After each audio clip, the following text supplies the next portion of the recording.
yang join di Zoom room ini. I think it's time for us to start. Selamat pagi untuk teman-teman yang join dari Jakarta, Jawa Timur, all around di Indonesia, dan juga selamat malam untuk panelis dan teman-teman kita yang join dari Boston. Welcome di sesi Ask Me Anything organized by Harvard Indonesian Student Association.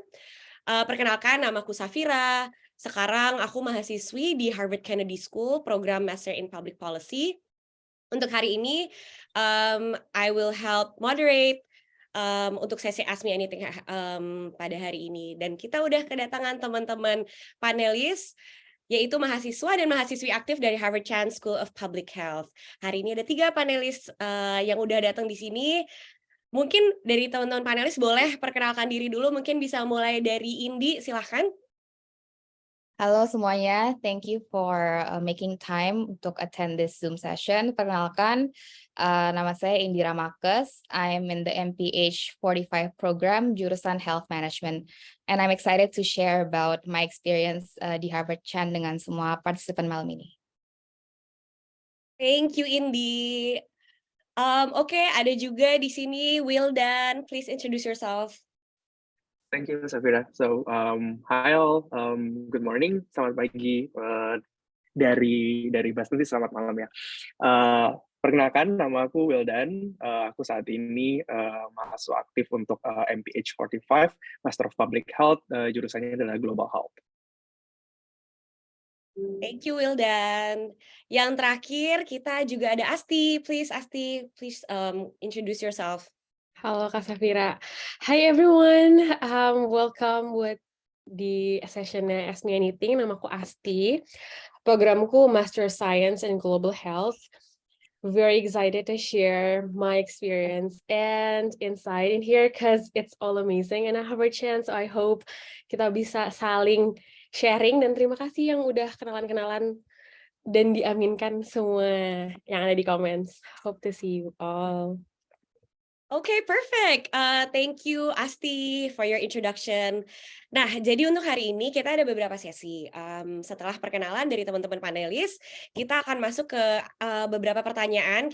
Aku akan bantu tanya a little bit about application process, tentang kehidupan sehari-hari di Chan, dan juga beberapa tips-tips yang akan dikasih oleh teman-teman untuk audiens hari ini. Dan setelah itu nanti kita akan buka question and Q&A session. Nanti aku bisa buka teman-teman untuk bisa raise their hands dan juga bisa tanya di chat room yang udah dibuka di hari ini. So, let's get to it. Mungkin aku pertama pengen nanya sama Asti.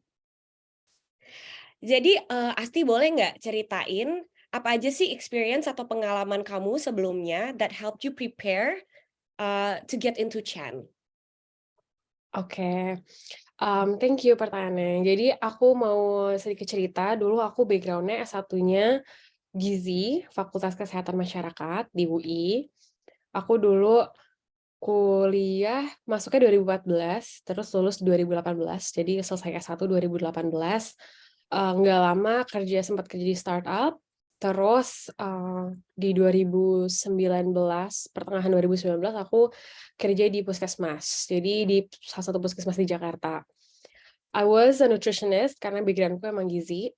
Cuman along the way di puskesmas itu banyak juga pekerjaan-pekerjaan tambahan gitu ya. Jadi aku selain jadi ahli gizi, aku juga megang promosi kesehatan. Kalau teman-teman di sini ada teman-teman health promotion, jadi aku bikin kayak media, bikin program-program kesehatan masyarakat yang sasarannya mostly lebih ke anak, jadi child health, lebih ke balita, terus remaja, sama lansia. Jadi banyak fokusnya di situ.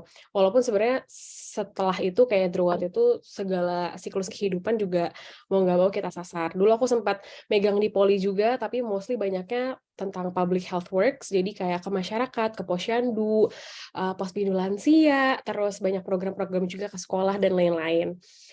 And then comes COVID waktu itu di 2020. Jadi pas banget aku CPNS, begitu masuk datanglah krisis COVID ini dan I learned a lot karena waktu zaman COVID ini bener-bener apalagi puskesmas itu benar-benar terdepan banget ya kalau ketemu masyarakat terus, dan aku banyak edukasi masyarakat lebih ke behavior, terus Aku dulu megang juga pengadaan, jadi I know a bit about management, tentang financing, ya healthcare, terutama primary care. Terus ya dari pengalaman handling COVID ini yang benar-benar juggling banget ya, kayak semua hal kayaknya tumpah ruah di COVID ini, karena pandemi ini kayaknya benar-benar jadi salah satu penentu gimana bukan penentu ya, kayak salah satu ujian gimana kualitas sistem kesehatan di suatu negara atau suatu daerah gitu. Dan aku benar-benar frontline banget. It was so exhausting, kayak benar-benar capek,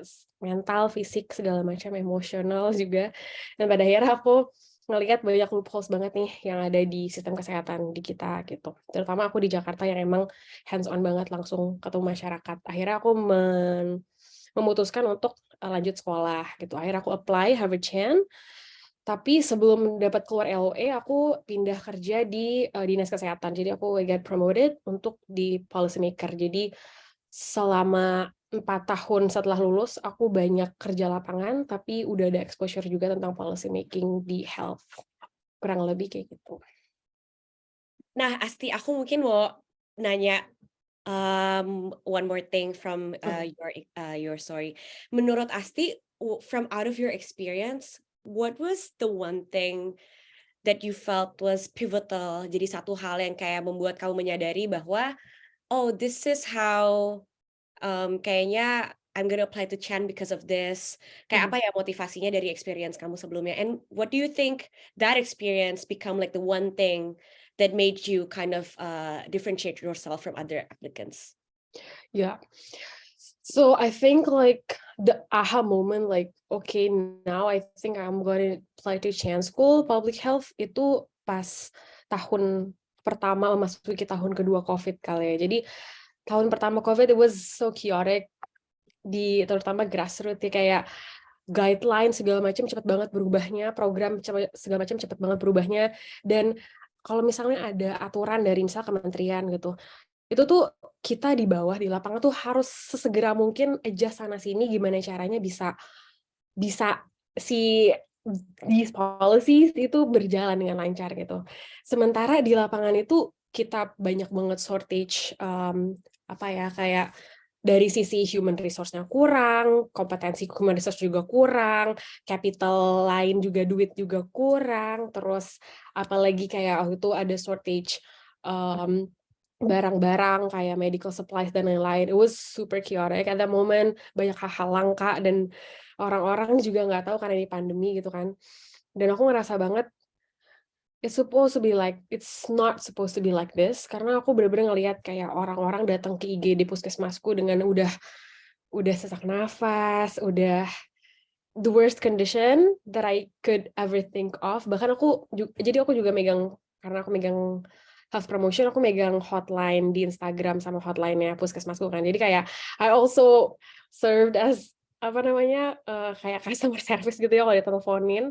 Dan diteleponin masyarakat tuh that very menurutku kadang-kadang kayak iya nih gimana nih suami saya udah sesak gini segala macam gitu. Kadang-kadang kita juga nggak bisa ngapa-ngapain gitu, kayak iya di refer tapi kita juga penuh dan lain-lain. It was super chaotic. Dan dari situ sih kayak the moment aku ngerasa kayak okay, I think banyak banget hal yang bisa dilakukan dari segi kesehatan masyarakat yang andilnya itu nggak cuman dari segi kesehatan gitu, perlu juga dari hal-hal lain. Dan aku ngerasa jurusan yang aku tuju, tadi sebenarnya aku mau ambil health policy gitu ya, itu bisa punya impact banyak gitu. Dan apalagi aku sebagai ASN gitu ya, aku PNS, jadi kayaknya ada banyak hal yang aku bisa explore untuk bisa contribute back setelah aku lulus dari Harvard School of Public Health.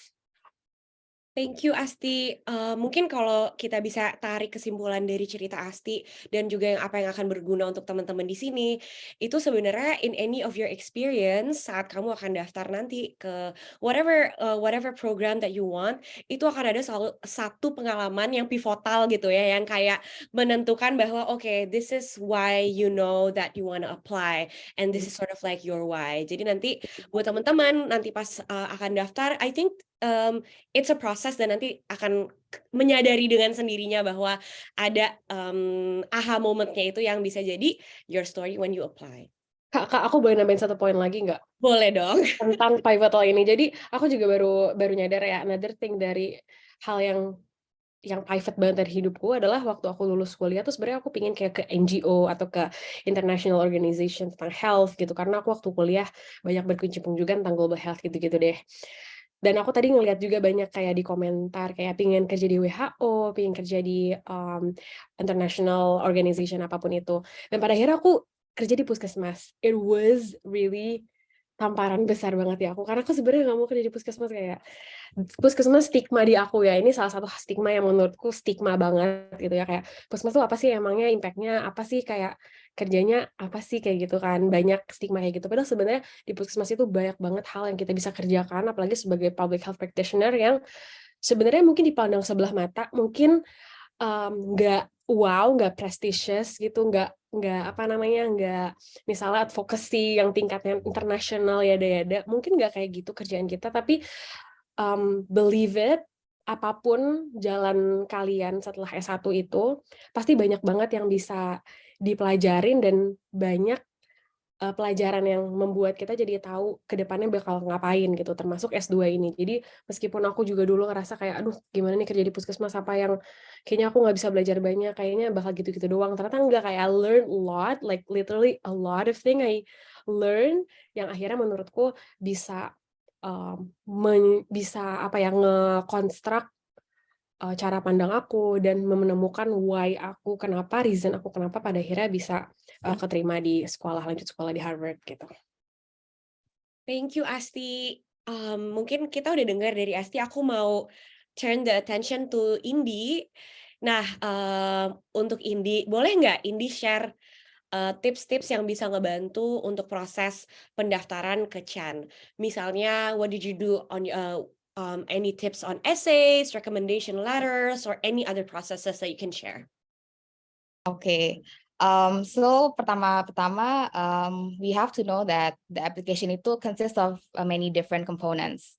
Jadi yang paling penting, maybe the first advice would be memang harus planning sih. Jadi dari awal misalnya udah tahu mau daftar, set a deadline and don't make the deadline kayak deket banget sama the actual deadline. So for example, when we applied, the deadline was like 31st December.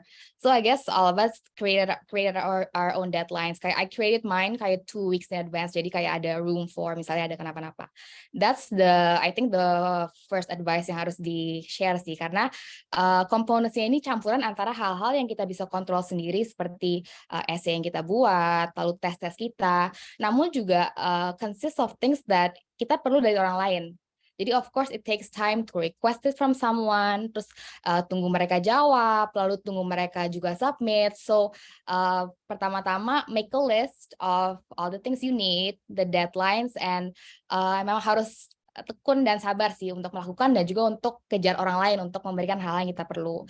So off the top of my head yang memang hal-hal yang diperlukan tuh essay dari kita sendiri, lalu test scores. Kalau waktu saat aku, Asti dan Wildan, we only had to do the TOEFL because the GRE was waived during our application cycle karena it was still the pandemic.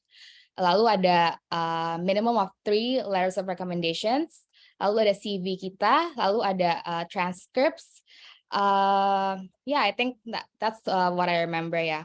Jadi setelah tadi aku mention 5 hal-hal itu kan jelas bahwa beberapa itu kita semua yang kontrol, kayak essay kan kita bikin sendiri. Lalu test score kita juga kerjain sendiri. Tapi yang takes longer time would be things that we would request from other people. Kayak letter of recommendation itu bisa-bisa kita request hari ini, orangnya baru balas kayak 2 minggu setelah itu atau bahkan sebulan setelah itu. Jadi you have to plan it in advance gitu loh. Jadi jangan, kan nggak enak juga minta sama orang kayak kita kejar-kejar, iya ini udah mau deadline ya, siapa suruh kita kan nggak plan ahead gitu. Jadi please make a list, and the list of the details for the required documents bisa dicek langsung di website untuk lebih detail, but maybe I would want to share my point of view about what was important during my application. Itu yang penting for me was writing my personal statement. determining who I want to ask for my letters of recommendation, sama yang banyak orang tanyain itu untuk transkrip. Jadi kita satu-satu dulu kali ya. Untuk letter of recommendation, sorry, let's start with personal statement. I think everyone knows how important this is, and saking semua tahu ini penting banget, pasti udah banyak yang mungkin kalau udah mau tahu apply pasti udah mulai nanya-nanya, terus mungkin wondering like what's a good personal statement. I think it's a very iterative process sih. Jadi kita nggak bisa expect kita langsung tulis sekali terus langsung bagus gitu loh. Itu kayaknya justru jebakan sih, to think that we could do it fast and to think that there is a specific format yang benar gitu loh. Karena truthfully, as cliche as it sounds, everyone itu unik banget gitu loh. Your story itu yang membuat kita beda dari applicants lain. Jadi mungkin nilai boleh mirip-mirip, background boleh mirip-mirip, but your actual story and how you write your story itu penting banget, because I think the admissions committee really likes cerita yang unik dan menarik feelings gitu loh. I think people here are all about kayak stories that are touching, stories that are about changing lives. Jadi in order to write a really good personal statement, you have to know what you want to do, how you feel about it, dan bisa menulis itu dengan baik. You have to be a good storyteller. And to get to that final personal statement, it takes multiple revisions. And setiap orang mungkin caranya beda-beda untuk mendapatkan sampai titik personal statement yang final yang bagus itu. Ada yang baca sendiri, ada yang diminta dibaca orang lain, and I feel like having someone else read your personal statement is really important karena they can give you like an objective view dan juga bisa memberikan input sebagai orang luar yang nggak tahu sama sekali your story. Do they understand what you're trying to convey to the admissions committee? So for me, I wrote my personal statement mungkin ada 3-4 kali revision kali. Karena memang awalnya tuh kayak hancur banget sih. Awalnya tuh kayak I just wrote whatever I had in mind. Lalu setelah minta feedback dari orang lain kayak kayaknya ini kurang, it's too rigid, it's too kayak nggak personal enough, it's just you writing your achievements gitu. And to add to that, when you write your personal statement, bear in mind that the admissions committee looks at the personal statement in addition to your whole application gitu loh. Jadi mereka ada lihat CV kita, lihat nilai kita. Jadi kita nggak perlu di personal statement tulis kayak what you have done. Or maksudnya kita list down kayak our achievements segala macam, itu kan ada di CV. But benar-benar itu di personal statement, just be you and let them know kayak what you are like as a person. You have to write about things that orang lain tuh nggak bisa nilai dari CV, nggak bisa nilai dari hasil-hasil nilai, nggak bisa lihat dari work experience. You have to write about you and mungkin what you envision a healthy world is like, terus what you want to do in life, things like that lah. And please remember that it really is an iterative process sih. Jadi don't get discouraged if you write maybe udah 3 kali terus kayak aduh kok ini kayaknya masih belum gong gitu loh. Just you have to keep on trying and get as much feedback as you can from other people because it really helps. Lalu tadi next for the letter of recommendation itu juga penting banget to identify orang yang benar-benar kenal kita gitu loh. Jadi jangan I think a lot of people think that kalau dapat surat dari orang yang penting, orang yang kayak punya jabatan tapi actually they've never really worked closely with us, itu hasilnya adalah mereka akan tulis most likely, this is my experience, most likely they will write a very unpersonal letter. Jadi kayak format aja, kayak mungkin mereka sering kali dimintain orang-orang kayak minta rekomendasi. Jadi saat mereka nulis itu adalah template gitu loh. Jadi nggak mereflect kita itu sebagai what are our unique qualities, what makes us stand out from other people itu biasanya nggak terlalu di-highlight sama orang-orang yang mungkin nggak terlalu dekat sama kita.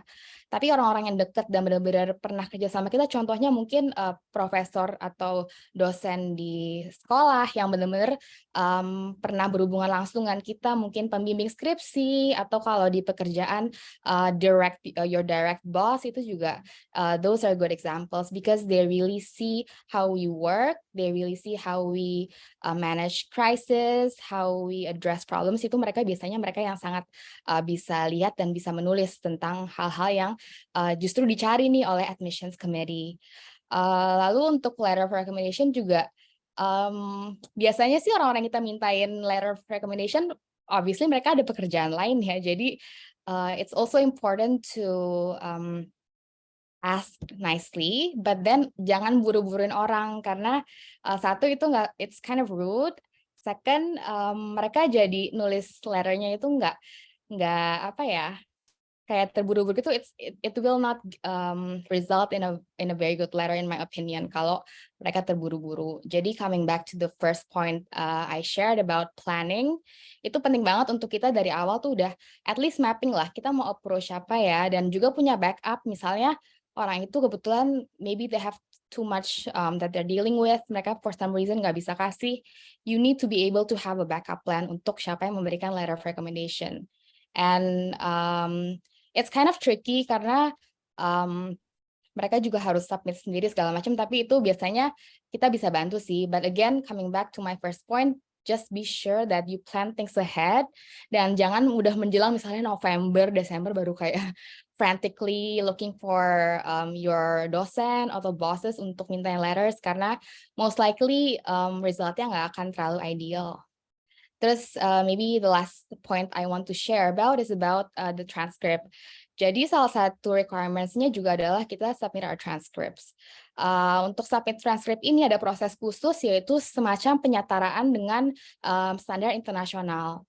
Jadi aku, Wildan, sama Asih, kita kan S1-nya di Indonesia. Jadi ijazahnya itu, transkripnya itu sistem pendidikan Indonesia, di mana itu harus dilakukan penyetaraan dengan sebuah institusi di luar negeri untuk bisa diterima oleh Harvard saat kita apply. Nah, itu juga lumayan lama itu prosesnya. Jadi again, please plan ahead. Jadi jangan mepet sama deadline. I think for me it took me around 3 weeks deh dari pertama dapat transkrip itu. Kita harus isi-isi form namanya WES, service, ada online service gitu. Kita isi-isi form, terus we actually have to mail our transcripts yang udah dilegalisir segala macam. Pokoknya itu prosesnya pertama di universitas S1-nya kita harus urus. Lalu kita urus form online, terus kita juga harus kirim secara fisik.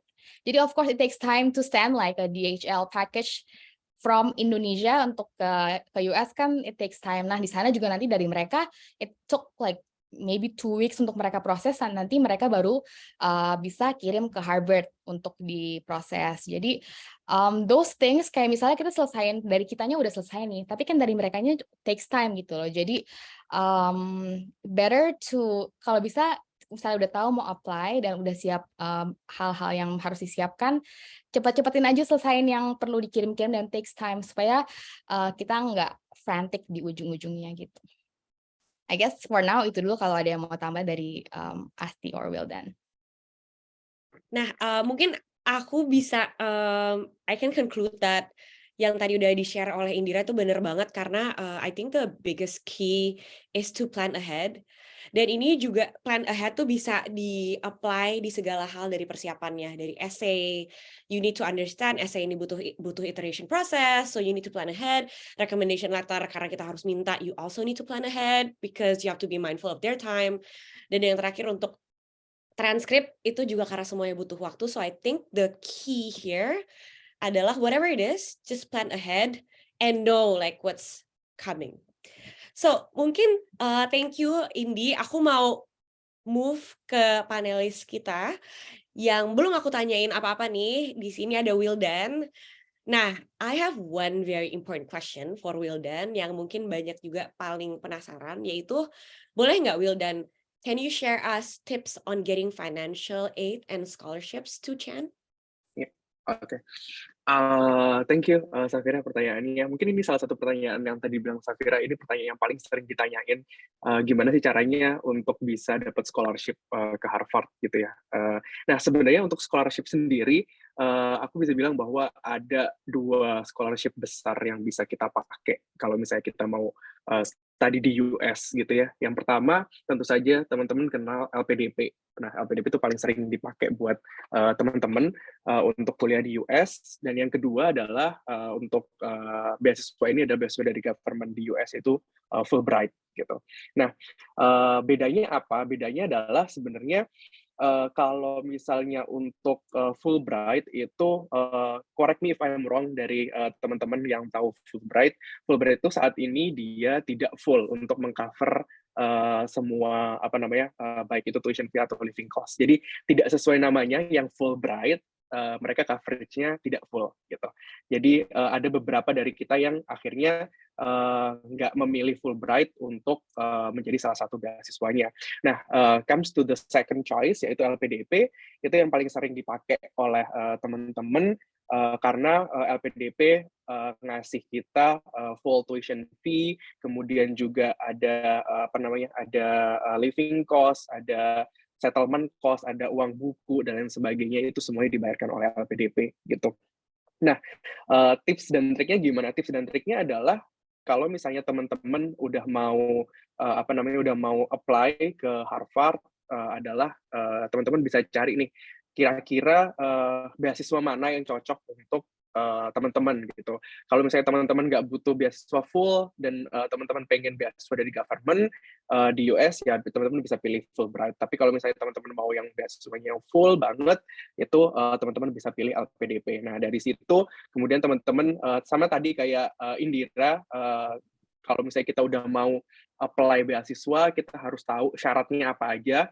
Jadi go to their website, check out the apa namanya requirement-nya apa aja, make a list, make a deadline, kemudian baru habis itu teman-teman bisa apa namanya bisa mengejar beasiswa yang teman-teman masing-masing inginkan gitu. Terus habis itu pertanyaan yang selanjutnya yang paling sering juga ditanyain adalah apakah beasiswa dulu atau LOE dulu? Itu tuh yang paling sering ditanyain oleh teman-teman gitu. Sebenarnya nggak ada pilihan yang better yang mana gitu. Jadi semuanya punya kelebihan dan kekurangan masing-masing gitu. Jadi kalau misalnya kita kasih contoh LPDP lah misalnya. Kalau misalnya kita punya LOE dulu, LPDP punya jalur khusus nih namanya PTUD, di mana teman-teman bisa langsung loncat dari administrasi ke substansi tanpa harus melewati namanya tes bakas skolastik, yang mana itu jadi keuntungan sendiri buat teman-teman kalau udah punya LOE gitu.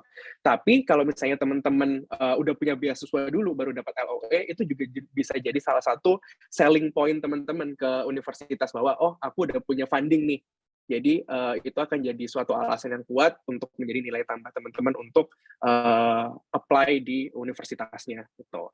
Terus habis itu yang ketiga adalah yang aku juga bisa kasih tips buat teman-teman adalah kalau misalnya teman-teman pengen cari sumber beasiswa lain, scholarship lain, biasanya di website dari Chan atau di website dari Harvard mereka punya namanya financial aid. Nah di situ ada beberapa list beasiswa yang teman-teman bisa cari. Jadi beasiswa itu biasanya beasiswa dari bisa jadi organisasi lokal atau perusahaan lokal yang punya channel untuk financial, dan itu juga bisa teman-teman gunakan apabila teman-teman nggak mau pakai LPDP atau pakai Fulbright. Kayaknya itu sih dari scholarship yang bisa aku share. I think, thank you banget Wildan. I think one key takeaway yang teman-teman semua di sini bisa dapatkan adalah sebenarnya sources untuk beasiswa itu ada banyak sekali. Secara domestik di Indonesia ada banyak pilihan, ada beberapa pilihan, dan juga di luar dari kampusnya sendiri juga menyediakan berbagai pilihan. Jadi I think teman-teman di sini bisa explore as much option as possible dan lihat mana yang kira-kira paling cocok dan paling memungkinkan untuk teman-teman. Nah, moving on, aku mau nanya nih ke Asti sekarang. Asti boleh nggak ceritain, apa aja sih highlight kamu selama kuliah di Chan sejauh ini? Ada nggak sih kegiatan-kegiatan kamu di luar kuliah yang menarik? Menurutku the highlight adalah the people. Aku ketemu banyak banget orang-orang yang kayak wow, dan karena mungkin Harvard ini mereka juga udah benar-benar menyeleksi ibaratnya dari setiap negara di dunia ini tumpah ruah yang benar-benar very distinctive. Kayak setiap orang punya ceritanya masing-masing, punya background-nya masing-masing. Dan itu nggak semua orang background-nya kesehatan gitu, ada dari lain-lain juga gitu. Nggak semua orang juga background-nya medis gitu, ada yang non medis juga, ada yang dari berbagai macam field di dunia ini gitu. Jadi setiap aku ketemu orang itu pasti belajar banyak, kayak ngobrol 5 menit aja itu pasti kayak insight-nya banyak gitu. Dan itu kita juga belajar tentang culture orang-orang di negara lain gitu ya, ketemu sama orang-orang Asia, sama Eropa, orang Amerika, orang asli sini gitu ya, ada terus habis itu kayak orang Afrika, mereka tuh sebenarnya benar-benar punya background, punya cerita yang menarik sampai akhirnya mereka ada di Harvard Chance School of Public Health. Dan karena kita di sekolah kesehatan masyarakat di public health, jadi ada benang merahnya yang sama-sama kita kayak share our interest. Jadi meskipun berbeda-beda, tapi sebenarnya kita kayak tujuan itu satu, pasti achieving the best public health level gitu ya. Jadi menurutku highlight-nya itu, dan salah satu kegiatan yang paling aku kayak sangat sampai sekarang ini adalah waktu aku ke Meksiko. Waktu itu aku ngambil course, jadi course-nya travel, aku ke Meksiko, dan itu tentang Mexican Health System, jadi kita jadi konsultannya Kemenkesnya Meksiko gitu untuk ngasih input tentang health reform yang mereka lagi lakukan. Dan itu highlight-nya adalah yang ikut travel course itu benar-benar dari berbagai background, jadi ada yang orang NGO, ada yang orang practitioner, ada yang orang medis, ada orang ekonom, dan lain-lain. Itu kayak kita bergabung sekitar 25 orang, terus dari benua lain-lain, dan kita travel bareng ke Meksiko, sempat ke rural area-nya mereka, dan sempat ke Mexico City juga, dan ada jalan-jalannya. Jadi serunya adalah juga di sini selain kita belajar, kita have fun juga pun gitu sekarang di sekolah gitu ya, kayak biasanya habis kelas atau apa sih kita kayak makan bareng atau ada social semalam dan lain-lain, dan it's so fun, so it's not only like belajar yang kayak nerd dan gak ada have fun-nya, but it's all fun yang kayak bener-bener ketemu teman baru, dan it's fun. Jadi menurut aku highlight-nya sih the people ya, benar-benar keren, dan profesor-profesornya juga kayak terbuka banget dan ngasih banyak insights. I think the people is like the highlight of everything. Absolutely, aku setuju banget sih dari Asti. Emang it's kayak satu hal yang bisa membedakan dan kayak membuat highlight dari experience kita semua di sini adalah orang-orangnya, because these people kita nggak bisa ketemu di tempat lain, dan orang-orangnya emang kayak I know it's an experience, they're amazing, but also you make like lifelong friends. So thank you so much Asti for sharing this. Nah, aku punya pertanyaan untuk teman-teman kita yang lulus tahun ini nih, untuk Wildan dan Indi. Rencananya apa sih setelah lulus? Siapa yang mau jawab duluan coba? Indira kali yang udah punya plan. Berat pertanyaan berat. Okay, maybe I can go first. So my background kan clinician, jadi sebelum ke Harvard kerja sebagai dokter umum di Kupang, lalu di RSPAD, jadi both di rural sama di rumah sakit tipe A. Jadi my plan going back adalah kembali ke clinical world. Jadi I took this MPH, tapi kembalinya I wanna pursue a career as a clinician. So planning untuk lanjut spesialis, dan planning untuk hoping untuk incorporate my knowledge and skills in public health into my work as a clinician. Oke, kalau tadi Indira ingin balik ke clinician, aku beda sama Indira. I don't want to go back to clinician. So my ultimate plan is making my way to the government work. So jadi pada saat di personal statement aku tulis bahwa my interest is to go back and then trying my hard to to help to improve and then to evaluate and then to make innovation especially about BPJS Kesehatan. So I have planned to go there, but in the meantime mungkin plan aku adalah maybe ke a policy think tank or international NGO, something like that. Thank you Indi dan Wildan. Nah, mungkin teman-teman bisa langsung lihat kan, apapun experience yang kita dapatkan dari sini, kita bisa nge-shape itu sesuai dengan apa sih aspirasi kita ke depannya. So it's very interesting if you see Indi and also Wildan di sini di program yang di sekolah sama-sama di Chan, tapi masing-masing bisa ngebentuk nih untuk ke depannya mau apa. So going into grad school itu allows you dan memang mengharuskan kita untuk mengetahui dan juga membentuk kita tuh maunya apa gitu. Jadi bukan diarahin lagi, nggak kayak sekolah, nggak kayak zaman dulu dikasih tahu harus ngapain. No, we're here because we know what we want to do gitu. Nah, kita udah denger sharing dan cerita-cerita dari teman-teman kita. Sekarang waktunya untuk masuk ke Q&A session. Jadi mungkin aku jelasin sedikit caranya. Ada dua. Yang pertama adalah teman-teman bisa raise hand. Ada fungsinya di Zoom, jadi bisa langsung raise hand aja. Nanti aku akan pilih berdasarkan queue. Dan yang kedua, kalau ada pertanyaan bisa juga langsung masukin di chat room. Oke, mungkin aku bisa pilih ada pertanyaan yang udah masuk dari chat room. Nanti setelah ini aku bisa pilih dari hand raise. Nah, aku ada pertanyaan dari Yonza Arifin untuk Wildan dan Indira. Pertanyaannya adalah, why did you choose Harvard Chan instead of Harvard Medical School? Because you're both doctors, right? Silahkan, siapa yang mau jawab duluan? Gantian Aku dulu kali ya. Aku dulu ya. Iya, jadi kenapa aku pilih Harvard Chan? Sebenarnya it's all start with my why. Jadi tadi kalau misalnya teman-teman dengerin Asti atau Indira, mereka punya goal masing-masing, dan salah satu goalku tadi aku udah bilang bahwa I want to be in the position of like a policy maker, dan itu menurutku bukan hanya bisa, tapi paling the best way to do that adalah going to a public health school, which is dalam hal ini adalah Chan. Itulah kenapa sebenarnya aku pengennya masuknya ke Chan, bukan ke Harvard Medical School. Kira-kira seperti itu.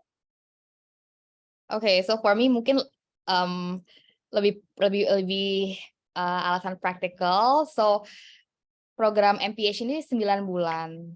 Kalau program medical school itu yang global health, I think it's 2 years program.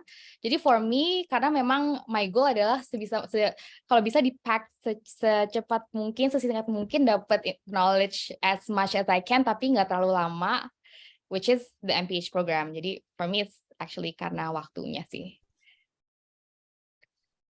Oke, next question. Aku lihat di sini ada yang raise hand. Ada Alisa Widianto, mungkin boleh unmute. You can turn on your camera, whichever you want. Silahkan. Thank you. Sebelumnya mau nanya terkait funding beasiswa Fulbright. Mungkin kalau misalnya ada yang tahu, kalau Fulbright itu bisa di combine nggak sama local scholarship dari Tichan? Makasih. Aku bisa jawab kayaknya. Jadi setahu aku bisa. Jadi rata-rata orang yang Fulbright itu pasti nyari fellowship.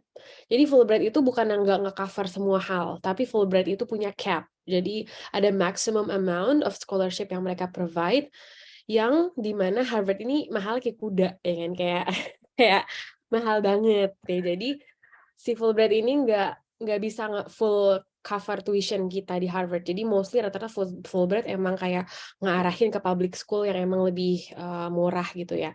Cuman kalau Harvard ini emang mahal banget, jadi jatuhnya nggak full cover. Nah, tapi biasanya teman-teman yang Fulbright itu nyari fellowship, dan tadi kata Kawul, dan jadi di sini tuh ada banyak banget source funding tuh banyak gitu, apalagi kita dari developing countries. Jadi kayak sebenarnya kita tinggal kayak bikin aja kita dari Indonesia dengan yada itu tuh kayak cukup bisa, apalagi perempuan. Jadi kalau di yang pernah aku lihat, jadi aku dulu sempat lihat-lihat juga kan kayak apa possibility funding, karena waktu itu aku dapat LOA dulu baru nyari funding, dan itu benar-benar very injury time, dan it was very stressful dan lain-lain, dan ada banyak fellowship kayak for women, and terus kayak orang-orang yang dari negara berkembang dan lain-lain. I think sebenarnya funding tuh banyak opportunity-nya, asalkan kita mau nyari gitu. Jangan kayak udahlah, ayo udahlah kayak gitu tuh ya gimana mau dapatnya gitu. Jadi harus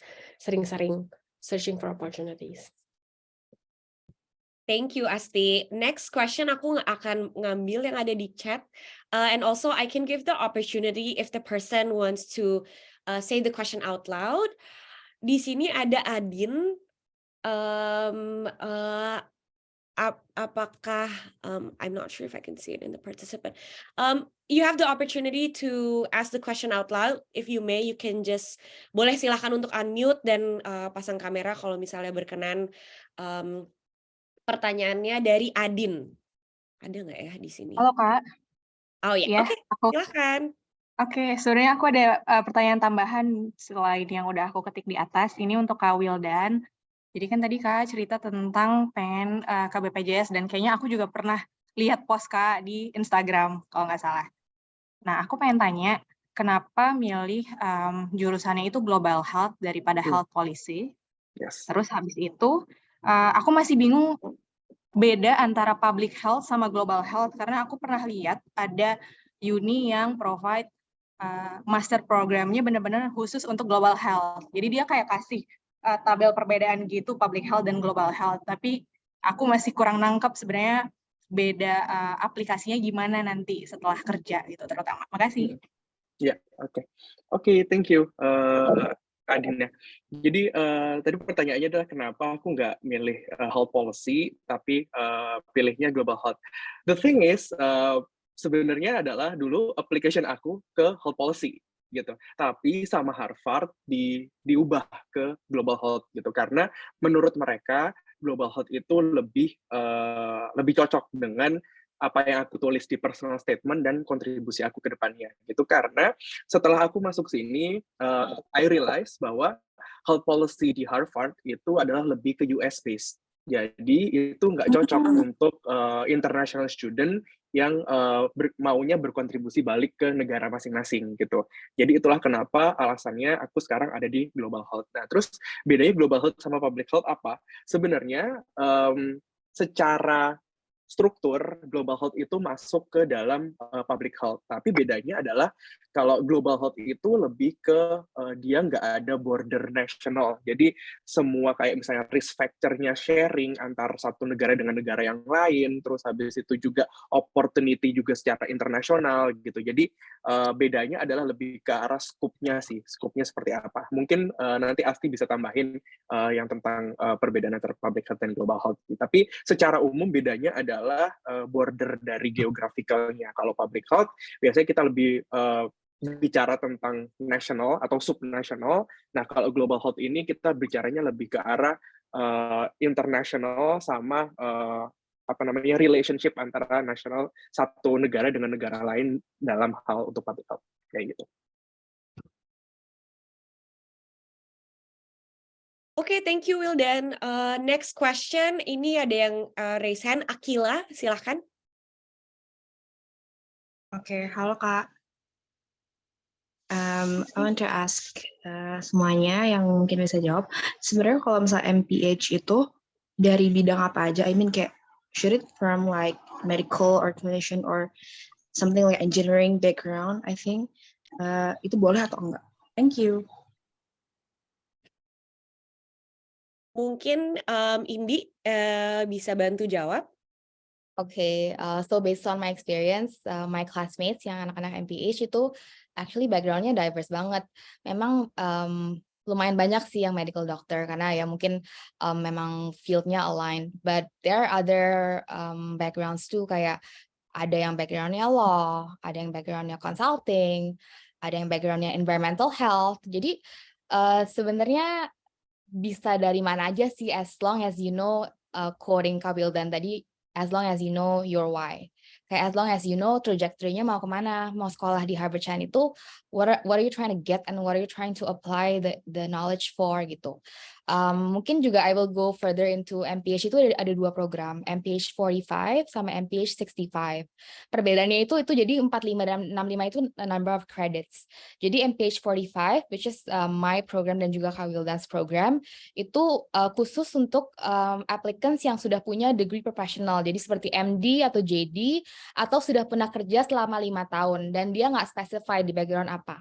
Jadi let's say you worked for 5 years in a field that is unrelated to health, tapi somehow bisa you can explain kayak why dari situ you want to go to Chan and instead try to pivot into the healthcare sector. Atau the other program is MPH 65, jadi lebih lama, sekolahnya 1,5 tahun, requirements-nya 2 tahun sekolah, again dia nggak pernah specify background-nya apa. Jadi to summarize, I don't think that mereka limit any types of background to apply. Yang penting adalah you're able to convince the admissions committee that you know where you're going there and you know where you're headed after you graduate from Harvard Chan.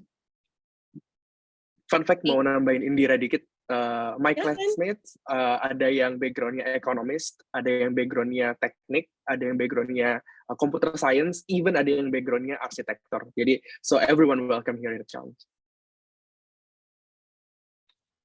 Oke, I have pertanyaan berikutnya ada dari Ricky Alexander Chandra. Mungkin kalau bersedia untuk unmute, you can please ask your question to the panelist.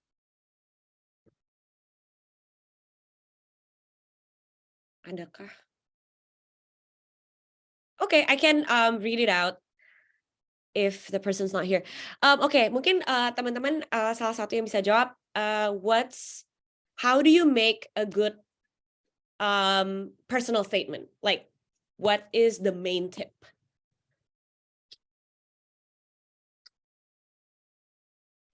Siapa nih yang mau jawab? Aku deh, boleh deh. Oke, To make a silakan good Asti. personal statement menurutku adalah tahu dulu kenapanya. Jadi kalau misalnya kita nggak tahu kenapa kita mau S2 dan jurusannya apa dan sekolahnya apa, itu pasti bakal ngawang. Sementara admission team itu pasti bakal ngelihat apakah personal statement kamu cocok dengan programnya atau enggak. Jadi do research on your interest, your goals, your whys, and also the program itself. Jangan sampai kayak kita sebenarnya nggak tahu, kita maunya A, apply-nya ke program B, tujuannya ke hal lain gitu. Jadi make it everything in line. Nah, terus cari benang merahnya antara your background, your expertise dengan the program and also your goals setelah itu. Baru dikemas dengan hal-hal yang lebih technical tentang writing. And like itu benar tadi kata Kak Indira kayak revisi itu adalah hal yang hakiki. So don't expect that your first draft will be like the one that you submit to the application. Kayak no, it's not. Like I think it's like more than tens. Bener-bener setiap revisi revisi itu kan revisi terus, dan aku itu minta review, jadi aku minta mentor-mentorku review, senior-seniorku review tuh kayaknya ada 12 orang. Jadi kayak I did like bener-bener very meticulous on, jadi aku minta mentorku yang emang expertise di public health, emang yang bisa writing, yang bisa storytelling, yang kayak tahu tentang hook dan lain-lain. So I think the way you write your personal statement is so important, and how your storytelling tuh bisa kena sama orang, itu juga penting gitu. Jadi aku juga minta review sama orang yang bener-bener awam sama public health, aku minta lihat adekku gitu kayak, atau misalnya siapapun itu, apakah sebenarnya message ini sangat bisa terdeliver dengan baik atau enggak. So research yang banyak, bikin draft, review terus, minta revisi, minta review orang-orang yang kalian anggap expertise di berbagai bidang maupun orang awam. Dan ya jangan jangan udah sekali aja gitu, karena prosesnya ini lama. Tadi kata Kak Indira kan kayak you have to do the recommendation letter, ngurus UAS, ngurus SOPAS, and then like every other like questions yang harus diisi di webnya gitu dan lain-lain. Itu makan waktu. Jangan sampai this personal statement itu hal yang kalian ya udahlah aja, padahal sebenarnya itu adalah kuncinya. Dan benar-benar kata orang admission team yang mereka lihat adalah essay, personal statement dan recommendation letter. Jadi dua hal itu don't do it ya udah kayak ngasal, enggak, kayak it's Harvard juga, kayak semua orang punya quality yang lebih. Jadi those two things menurutku adalah kuncian sih untuk masuk. Oke, thank you Asti. Ini nggak berasa kita sebenarnya waktunya tinggal 5 menit lagi. So aku akan let's try to wrap up pertanyaannya. Mungkin aku bisa ambil 1 sampai 2 pertanyaan lagi. Di sini ada Gina Rana, mungkin boleh silahkan unmute. Oke, terima kasih banyak Kak untuk kesempatannya. Sebenarnya sebelumnya aku nggak bisa on kamera, jadi aku mau tanya terkait, mungkin tadi aku agak sedikit terlambat masuknya, jadi aku mungkin kelewat. Jadi yang pertama itu aku ada 2 pertanyaan. Jadi yang pertama itu kalau misalnya kita mau daftar di public health itu kan lewat Sopas ya. Nah itu kan kita bayar biaya pendaftaran untuk Harvard-nya itu kan. Nah itu misal contohnya di LPDP itu kan berarti kita masuknya adalah dapat LOA dulu kan. Apakah biaya pendaftaran yang sebelum kita dapat LPDP itu akan di reimburse sama LPDP-nya atau enggak gitu.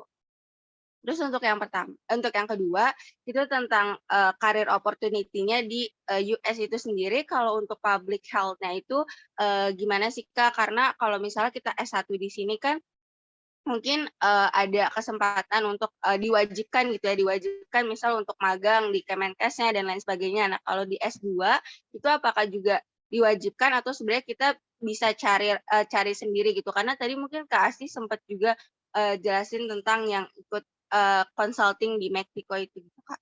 Terima kasih banyak. Oke, I can take the first question. Jadi untuk yang Sophas, sebenarnya untuk LOA kita itu akan di-reimburse oleh LPDP, tapi untuk satu LOA yang kita masuk gitu. Maksudnya kalau misalnya kita dapat LPDP dan kita udah dapat LOA, maka LOA yang kita dapatkan itu bisa di-reimburse oleh LPDP gitu. Tapi kalau di Sophas kan kita bisa daftar beberapa universitas ya, karena di situ masuk semua public health. Nah, yang di-reimburse hanya satu doang yang kita masuk. Tuh. Terus habis itu, kalau yang pertanyaan kedua, mungkin Asti lebih bisa jawab. Pertanyaan susah-susah gue kayak. Kalau misalnya career opportunity, there's lots of things, because public health is like very emerging. Apalagi during the COVID, during the pandemic, like every spotlight on everything, itu on us. We'll talk about like economy, political stability and everything, itu lagi highlight banget sama kesehatan. Jadi ada banyak banget hal-hal kayak projects and then fundings on public health research, on projects apapun, itu tuh lagi bener-bener lagi hot banget. So I think it's like kayak pertama kali aku datang ke sini tuh kayak si dekannya bikin speech dan lain-lain ya, kayak dia bilang kayak the one that masuk dalam dunia public health di pandemi dan di era sini itu adalah untuk orang-orang yang berani, bukan orang-orang pengecut. Dia bilang gitu. Jadi kayak banyak banget hal opportunity yang lagi going in banget di public health.